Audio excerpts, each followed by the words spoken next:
Yeah. Good morning and welcome back to Gills in the Blood TV. I am very lucky this morning to be speaking to Zesh Rehman, who has agreed to come on before he departs for warmer climes in Hong Kong. July the 1st, you've just said, I believe you're going back out there. Yeah.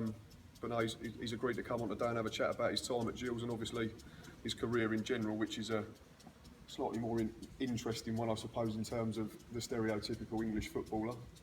So we'll crack straight on with the questions. Obviously, you started off at Fulham. Played over 30 times for them, Premier League and the Championship. You've played nearly 400 times now in your career. Them statistics, you must be proud of them, considering historically the country of your birth isn't one that's associated with professional football. Yeah, I mean, obviously, growing up, there's a lot of stereotypes surrounding me, such as you're scared of the weather, you got the wrong diet, you don't play cricket, you're not going to make it. Yeah, they won yesterday as well. Yeah, so basically, that was I use that as motivation, basically, to try and have a career in the game. So, yeah, I'm proud of those stats, but just got to keep going. You know, just try and play as long as I can, enjoy it, and then hopefully inspire a few as I'm going along. Yeah, of course, yeah, exactly. So, did notice one thing when I was doing a bit of research. Obviously, you played as predominantly a centre back and or a central defensive midfielder. But back in 2008, I think while you was it Blackpool? Yeah. You had to go and play up front. Yeah. In the League Cup game. How did that come about? Did you enjoy it? Or? Yeah, I enjoyed it. I think Ben Burgess, big Ben Burgess, I don't know if you remember him, he was injured. Right. And then I was just told to go up front. And then to be fair, I actually enjoyed it. Yeah. I started off as a striker, believe it or not, and then moved back as I got older. But that game against Macclesfield, I can't remember the score now, but just my job was to hold it and set it.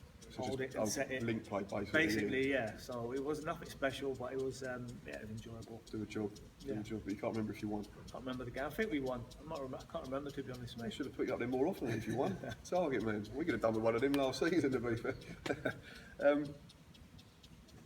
Obviously, you ended playing in England at Bradford before you went abroad the first time in 2010, I believe. I think Peter Taylor was the manager at the time, wasn't he? Yeah. He's now back at the football club. Yeah. I read that there was a little bit of a disagreement. Yeah, I mean... Didn't you say something on a radio interview that got taken out of context? I would have been, I think, 26, 27, a little bit immature.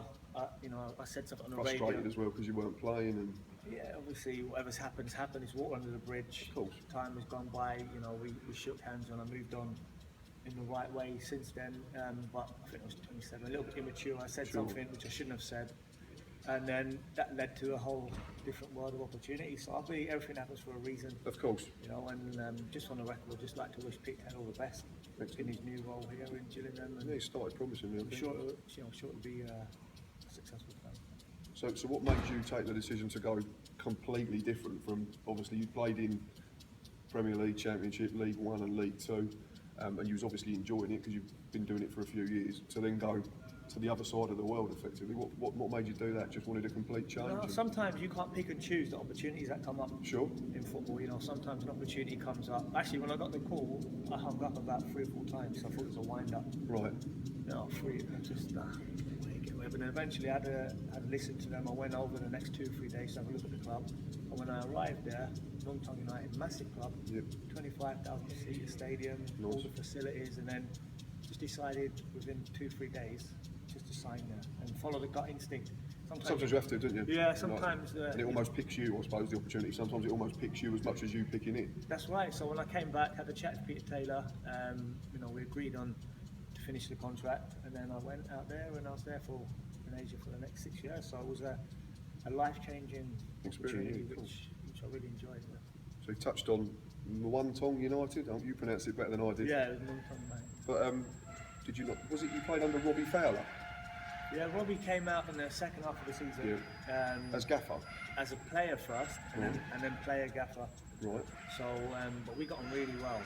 Really good lads. We go eat together, talk about the training, just went out for lunch and whatnot. Got to learn, but he was really good.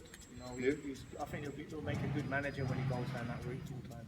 I know he's got a lot of stuff in property back in this country, but from your own personal sort of feeling, did it feel you'd almost come full circle because you made your Premier League debut for Fulham? I know you only come on for the last couple of minutes as a youngster then, weren't you? but didn't you come on at Anfield for your right. Premier League debut? Yeah. And kept a clean sheet? Yeah, it was good. But yeah, no, he's obviously a Liverpool legend, big name out there. Yeah. He had a grinding schedule. We had to go and do all the promotions and media stuff, so it was tough on him. Yeah. Really tough. But honestly, you wouldn't watch. Yeah, he was a great guy. Really, really friendly and gave advice about his career. So it was good. It was a good learning experience. Excellent. And then after Wontong United, you moved over to Kitchee, Yeah.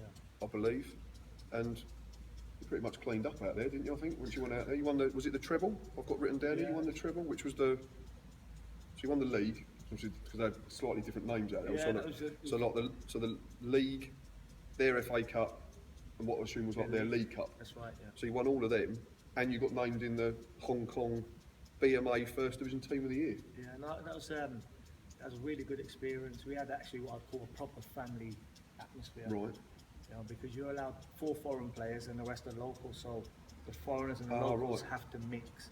And when it comes together and it blends well, it was brilliant because everyone was fighting for each other, mixing together, learning about different cultures and Yeah, I backgrounds. bet, yeah. And on top of that, we had a really good coach, Joseph Gombau, his name is. He's now the Australian under-23 national team coach.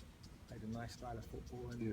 it's just sometimes, you know, a group of people come together and it works, it clicks, and that was that I occasion. didn't realise about, because that's almost like when the Champions League first come apart, because he was only allowed to play so many foreigners in Europe, weren't you, English team? Yeah. So it was a similar sort of setup over there all the time. No, exactly. So the 4 import players, as you're Yeah. called, you have to make a difference. You've got to be a leader. You have to, you know, help the locals and Sure. be on top of your own game. So if you can do It's that, a lot to deal with. yeah, you can have a good time if you do it properly. Well, I think you've done all right to be. Didn't you? You've done Enjoy all right, it. You won have the to treble. embrace it. You have to embrace it Sure. and go into it, you know, full throttle basically. Cool. And then after them, you moved to Pahang FA. And again, you carried on picking up medals out there, I think, didn't you? Yeah, we had a good time there. Malaysia FA Cup. I've got written down Super League and the Cup in your first season. Yeah. The reason I left, I could have stayed in Hong Kong a while, but in Malaysia, the fan base is amazing. You know, we used to get 35,000 every home game. It used to be full 2 hours before kickoff. Oh, man, but the actual something in there then. Tremendous. A couple of the finals that I played in Kuala Lumpur was 100,000 full 2 hours before kickoff. Amazing. Really, really gets the goosebumps going. Oh, So yeah, definitely. on top of that, great people, great lifestyle. You know, really enjoyed it. My son was born out there, so it was something which, again, if you embrace it, like any challenge, enjoy it, you can of course, enjoy yeah. it. Yeah. And you also became something of a goal scorer out there. Because looking at your goal scoring stats for the rest of your career, you was something almost prolific out there by the rest of your career. I think you scored. It was in the double figures, wasn't it? I Yeah, think. 'cause I had But was it out there that you played as more of a central midfielder instead of a centre half? No, I played one season as a centre back and one season as a holding midfielder, and one as like, bit in between. Doing a both. bit of both. Yeah, but the season where I got on the score sheet was quite a bit. Was we just took turns to join in the box. Ah, So right. one sit, one hold, and then luckily most of the time I went in. The ball It just went in. happened to come to me, so it was a good time. It was a nice feeling to score a goal. You know, it doesn't matter what league or what country. It was Of course, yeah, no, it's your job at the end of the day, isn't it? And if it's making people happy and you happy as well, then obviously it's a big bonus. So, so obviously you spoke about the culture and the language and the different sort of aspects of the game over there compared to here. So, in terms of pace and structure and standards and crowds, you've sort of touched on it already. But how different is it to the English game? It's different. I mean, for example, if I can compare it, if you play Millwall, Yeah. you know what you're getting. It's going to be pump, long, crash, bang, wallop, Yep. channel balls, second balls. But out there's a slower build up, and when it gets in the final third, there's an injection of pace, And then it goes. and then it goes quick, and the level, the standard, very good because you're up against. For example, my first game in Malaysia, I was up against Pablo Aimar and Luciano Figueroa. So Pablo Aimar used to play for Valencia. yeah, 2 Argentine internationals and still at the top of their Don't game lose at it. 32, 33, so just that's good enough to play in the Premier League. So the foreign players that are out there, as I said, there's 4 that can play. They're good enough to play in the Premier League, Championship, League One all day long. And the crowd, you've already said, are massive all Crowds the time. and, So and some of the looking at- local players could play in the football leagues, I'm sure. But there is a big divide in talent in the side because you've got the locals that probably couldn't get in the football league side, and then you've got the locals that could. And then you've got your import players. Exactly. So you need to try and get a healthy mix. It's a different style of football because of the climate. 30 odd degrees. You know, you play in All the the time, evening. even at night time. Yeah, you play in the evening, so it's difficult to get that same intensity as a League One So game. did you only play nighttime games because of the temperature, or did you have to play daytime games as well? No, night time. My first daytime game was away in the AFC Champions League qualifier in Indonesia. We played at 2 o'clock, and after like 50 minutes I had to come off because it's just too hot. Ridiculous. Yeah, so most of the games in the evening. So this is chilly. This is lovely. This is. And then obviously you departed Pahang last summer, left there. How did the move to Gillingham come about then? In January, February time? Just through a friend of mine who knew AD. Right. And I had a look at it. I spoke to 2 other teams. They were also in a relegation battle. And but when I came to have a chat with AD and had a look at the squad, had a look at where the team was on the table, how many games left, I thought, again, the gut feeling of the other 2 teams. And luckily, we stayed up, and the other 2 teams went down. Yeah, just. And the other 2 went down. There's a clue, viewers. Yeah, but those in different leagues. But yeah, I mean. Oh, it wasn't League One. No, there was a couple of teams one in Scotland. Oh, right. And there was one in League Two. But no, when we come had a chat, had a look at the squad. You know, to be honest, I thought it was the best opportunity to go. This was the biggest frustration for us as fans last season. Looking at the squad we had, even before you arrived, like the beginning of the season, I've said it to plenty of the other players that I've interviewed, like Joe Manuel, Thomas, Paul Konchesky, Jamie O'Hara, Scott Wagstaff, Lee Martin, all coming at the beginning of the season. We couldn't believe that it went to the last day to try and stay above the relegation zone, because we was all hopeful of, well, a proper tilt with the top 6, I think. So, yeah. And even when you come in, it was still a squad that probably shouldn't have been battling relegation. Obviously, like you just said, you hope to stay up. I think we was unbeaten in 50% of the games that you featured. Were you disappointed to not be offered a deal with us to stay on a bit longer? Because I personally would have, if it was up to me, I thought it would have been worth giving you another year in terms of experience and leadership and skills and stuff like that. I came in to do a specific job for a specific time. And you did it. And that was it. That was only as far as I was looking, to be honest. Just them, however many games, was it 10 games? And that was my objective, to come in, have the club stay up by hook or by crook, and then worry and then about go it. from there. I wouldn't say I was worried or. Don't worry. I mean, then think about your next move once the season was done. If I was going to stay, it would be good. I think we could build. It would be a good challenge, but you know, it's not the end of the world. We had a lot of opportunities as I was here playing for the next season already. But the fans are great. I really enjoyed playing here because it is a fortress. When it's, you know, everyone's on top of the game. I remember playing here for Bradford in 2009. We won that game, but it was tough ground to come. Yeah, historically, it's always been a rip.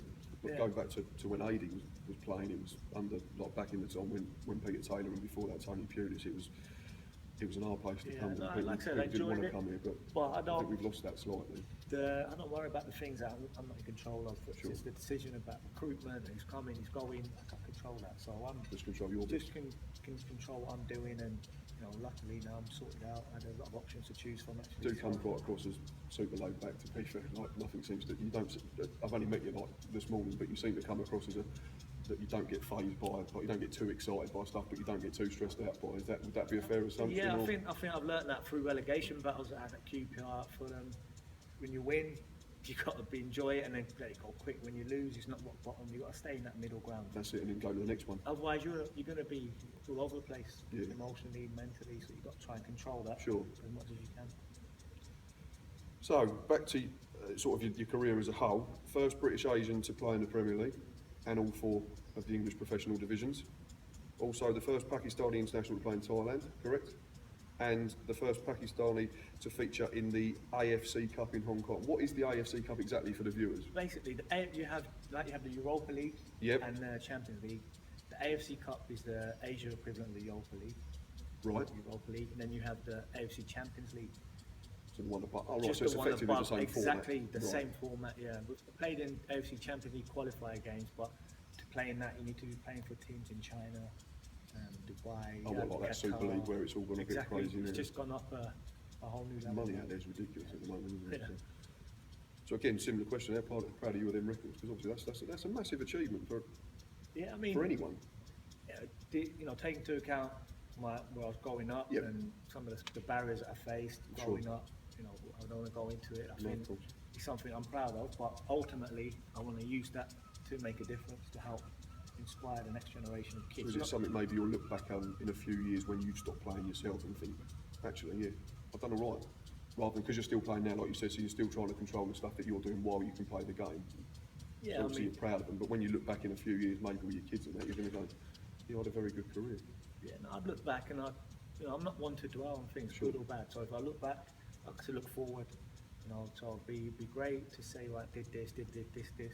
But I would like to use that to make a difference, as I said, not just to Asian kids. People think, for instance, like my foundation, Yeah. they think it's just for Yeah, I had a Asian read of your kids. website, it was really interesting. It's not, it's about everybody. That's the power of football, you know what I mean? It can inspire everyone to join and come together. Mhm. So it doesn't matter to me where they're from, or their background. If I can help encourage and inspire the next generation when I finish, whether through its coaching or whatever it is, that'd be ideal.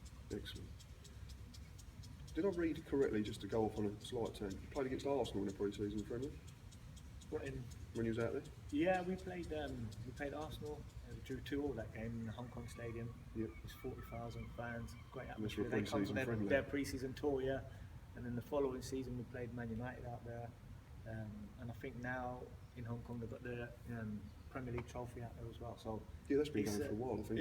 it's a hub for the clubs here because they can grow their brand commercially, and obviously the fans out there get to see Premier League teams come over. So It's it's a an win-win. opportunity for them It to is a watch. win-win, So who did you play against in terms? Because obviously they don't always play their full strength first teams, but who was the main names that you featured in them against them two sides? Arsenal had at that time. Arsenal had more or less their. It was a their full strength squad. side. Yeah, Man United had their full squad. Obviously, don't play the full 90 minutes. So when was how They're long ago are we rotating. talking? Within the last 4 or 5 years ago, man. 4 or 5 years ago. So they've been, both been proper tests. Yeah. Yeah, it's good, like you say, because it's an opportunity for especially the youngsters out there to get opportunity to watch Premier League football. Exactly. Must It's a be win-win amazing. for the clubs and for the fans out there.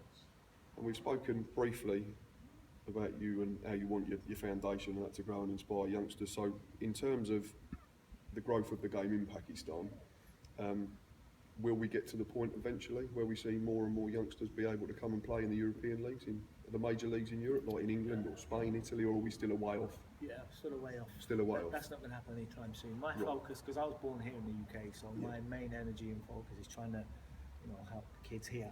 Yeah. Whenever I go back there to play, if you can make a little difference, great. But you got to try and give back to where you're born.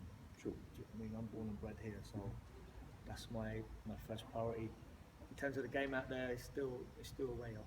I know you said If I'm- like about the teams where you have the some that are not, that wouldn't make it in the football league, some could, and then you have your import players like the stars, so to speak. So the majority still wouldn't be quite good enough to come over and play in this country at the moment. Then. If I'm brutally honest, no, they wouldn't. No. There's no point trying to brush it up. Oh, no, because no, they're of course, not no, there. there's no point They're not sugarcoating it. there No, yet, it was just I was curious from It your is own what point it of is. view. So. You know, it's not a football-loving country. It's a cricket-loving country. I think many people know that. Well, even more so after yesterday. Exactly. Yeah. So, like I said, it is what it is.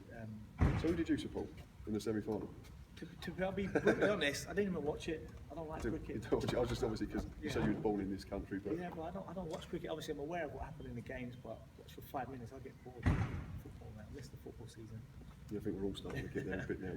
We've had the few weeks to recover from the final Yeah. battle, and thanks to now on. Right, just to finish up then, appreciate you taking the time. You've got to go and see the gaffer before you leave. It's obviously now been confirmed all over social media that you joined, is it Southern District? Yeah. Back in Hong Kong for Yeah. next season. We've already mentioned that you fly back out July 1st, so how did that move come about then? Well, they come to watch me 3 times actually whilst playing out. When I signed, I think they come to watch the games. It's Betbury, Millwall and Northampton. So they do it thoroughly. It's not just, come over and play. They did it properly, and then when I had to think about it, I thought I'm going to go there. They flew over all the way from Hong Kong to make the announcement. So they went the extra mile to show that they really want me there. And when I weigh it all up, I've got international schooling for my kids and my daughter, nice part of the world to live, good lifestyle. And the league's getting more and more competitive every season because they have teams that now go and play in the Asian Champions League. So the level's gone up since I left. Yeah. So when I weigh it all up, it's a bit of a no-brainer really. Of course.